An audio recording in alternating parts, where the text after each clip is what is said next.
Чүй облусунун прокуратурасынын баш кадиси пара менен кармалды. Бул тууралуу УКМКнын басма сөз кызматы билдирди. Маалыматка ылайык, үстүбүздөгү жылдын 23-июнунда 20 000 АКШ долларын алып жаткан жеринен Чүй облусунун прокуратурасынын бөлүмүнүн баш кадиси кармалган. Ал арыз ээсине карата жүргүзүлгөн текшерүүнүн материалдарынын негизинде кылмыш ишин козгобоо үчүн 50 000 АКШ доллары өлчөмүндө упузалап акча талап кылган. Кармалган кызматкер тергөө аяктаганга чейин УКМКнын тергөө абагына киргизилди.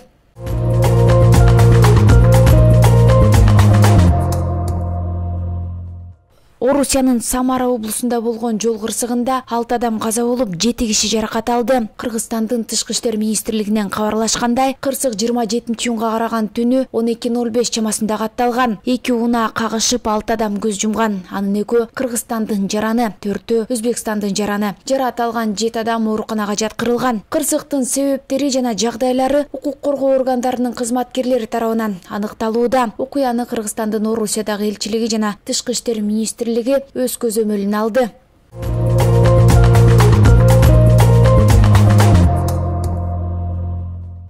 Суучулдар Ысык көлдүн түбүнөн 7 тоннадан ашуун таштанды чыгарды. Маалыматка караганда, суучулдар 91 күндөн бери Ысык көлдү таштандылардан жана балык уулаган торлордон тазалоо иштерин улантууда. Соңку 1 апта ичинде Боз Тере айылындагы Золотые пески, Чолпон Ата шаарындагы Лагуна, Чыңгыз Айтматов атындагы Рух Ордо маданий комплекси, Бактуу Долонот айылындагы Ден соолук Каприз пансионаттарынын аймагындагы көлдүн түбү тазаланган. Белгилей кетсек, үстүбүздөгү жылдын 12 мартынан бери Ысык көлдүн түбү тазаланып, 7 тонна таштанды чыгарылган жана ошондой эле 96 000 метрге жакын балык уулоочу тор чыгарылган.